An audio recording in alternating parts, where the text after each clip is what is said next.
Rich, who's tonight's maniac? So folks, tonight we're talking about the man, the myth, the mystery, the legend. Richard knows all about him, and he might know about the story. We're talking about Jay Kush. We're talking about... No, that's what I call my... That's what they call... You know, there's a strain of marijuana called Jay Kush. Do you think it's named after well, there's presidential advisor and son-in-law of Donald Trump, Jared Kushner? There's strands of marijuana called Kush. Right, but what's the J for? I don't know. Jared? I would say like Jungle Kush. Maybe that's what they called him in college, Jay Kush. I don't know. I mean, I know nothing about Jared Kushner. I mean, he doesn't seem to be very vocal. He doesn't give speeches. He just seems to be like that guy in the back. He's that man standing in the back, but what you need to be worried about is the man in the back that's pulling the strings from the background. He's in the background. Pulling the strings. Pulling the strings. What did he do this time? Jay Kush, as you may know him, now that Richard has christened him that. I didn't christen Jay Kush. Jay Kush is said to have discussed a secret back channel to Russia. That's right, folks. Jared Kushner is now... I knew we'd get this one somewhere in the object of investigation. Yeah, it's relevant information, right? He is an object of investigation into the FBI's probe into the Donald Trump campaign's alleged ties to Russian officials. And we heard rumors last week, someone leaked out that a member of Donald Trump's White House is a subject of this investigation. Well, he's not the only one. Like I said earlier on the show, you have other people that could be people, Carter Page, sure, Mike Flynn, Paul Manafort, Boris Epstein. Wait, no. Steve Bannon. Steve Bannon. Well, no, Steve Bannon's not a person of interest. Or we don't know. Well, yeah. Well, yes, you're... shut up. I'm going to shut up. Sorry. Anyway, Jared Kushner, the man known as Jay Kush, officially, President Trump's son-in-law and senior advisor, spoke in December with Russia's ambassador to the United States about establishing... Kislyak. Yes, well done.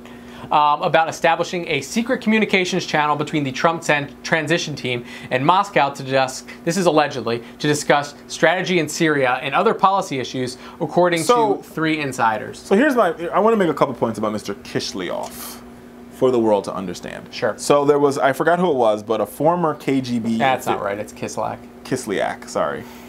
A former KGB official talked about Mr. Kislyak. And he said, listen, if you were serving, because Kislyak's been around for forever, right, 40 years, like a long time. You have to understand that 40 years in Russia is like insane. Insane, right? And first he was part of the UN mission from the USSR. Mm-hmm. And what this person said was very awe-inspiring to me, and sort of talking about how the two are unmatched. Not saying that Jared Kushner's not a smart guy and a mogul, but Kislyak, since he served 40 years, there's no doubt in this guy's mind that he is KGB. Because he said anybody who served on U.S. soil during the Cold War as some sort of foreign diplomat was KGB, period. Right. So think about it this way. So you have a new, wet behind the ears, Jared can't be older than 35. Yeah, who... Seems like he has no idea what he's doing. Right, and he's a real estate mogul because daddy and mommy are rich, and he's not even a good real estate mogul. He's a lot of failed deals that are now panning out great because he's presidential advisor. Just like his father, or just like his father-in-law, right? So he really knows. He doesn't know that much. Like, he doesn't know what he doesn't know about dealing with the KGB. Yeah, because I would be afraid. Like, I'm a smart guy. There are people that read textbooks and do research their entire career and only focus on this small mini issue, right? The KGB, like, they're crazy, but they're also really, like, they are great international spies. So just imagine the meeting, if this meeting is indeed true based upon, like, this is all speculation, right? Well, it's speculation based on leaks, inside information. Based on leaks, right? So let's just say, Jared Kushner, 35-year-old whippersnapper real estate, sits down with Kislyak. And Kislyak's like, yeah, I know you. I know how to play you. I've played the young guys. Young guys are like you. You think you're so smart. First of all, I've survived in the Russian government for 40 years. And my family's all alive. Right. My mom is still alive. Nobody's disappeared. That means I'm golden. Good. At my job. And you're going to set up a back channel with me so we can communicate more effectively without all the, I can see him saying, with all the noise of Washington. We talk together. There's no noise of Washington. Oh. And Jared sits down with him like a fool.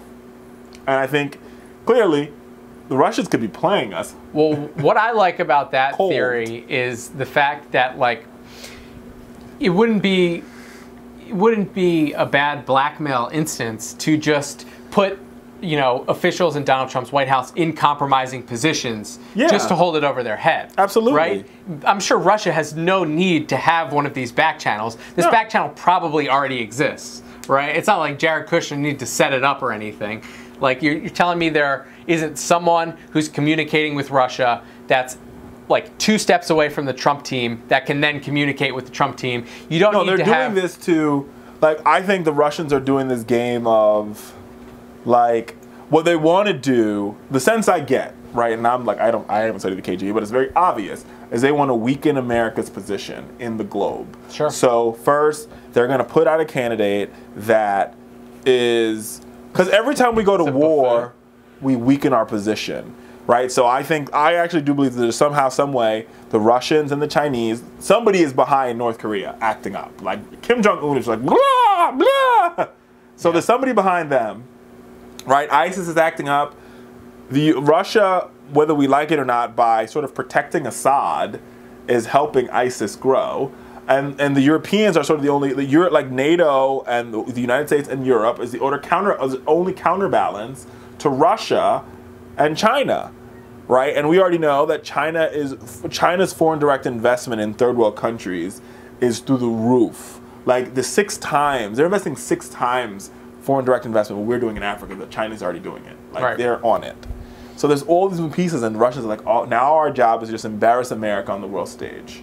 Which is proving to be exceedingly easy. We're going to engage in their elections to cast doubt. And don't get me wrong, Hillary Clinton is 50%, 70% to blame. The Russians only got 30% of the blame. For what? Donald Trump winning? For Donald Trump winning. And 70% goes to Hillary Clinton, right? Man, what about like all the stupid people that voted for Donald Trump? Well, Hillary's can only be responsible for the 1 or 2% that she didn't convince, right? No, I think we have to remember that 48% of Americans were going to vote for Trump no matter what. No. I think it's closer to if you were 47. No, I think 30% of Americans are going to vote for Trump no matter what. I think there's another. There's never going to be a landslide that big. It's never going to be 60-40. I beg to differ with you. I think if Joe Biden was the nominee, Joe Biden would have had a landslide. If Joe Biden was the nominee, I don't know if Donald Trump would have won the primary with the Republicans. No, I mean, I think if he's saying if Joe Biden was in the race, that Donald Trump would have lost the primary. Yeah, I think it's possible. That's possible. But I'm saying if it was Joe Biden, I mean, this is all revisionist history. Yeah, I mean. But if it was Joe Biden and Donald Trump, I think Joe Biden would have won Michigan. He would have won Pennsylvania. He would have won Wisconsin. He probably would have won Florida. Donald Trump, if he was lucky, would have probably won Ohio. But the moral of the story here is about 30% of people who were dumb enough to vote for Donald Trump. There's 30% of those people. They're racist.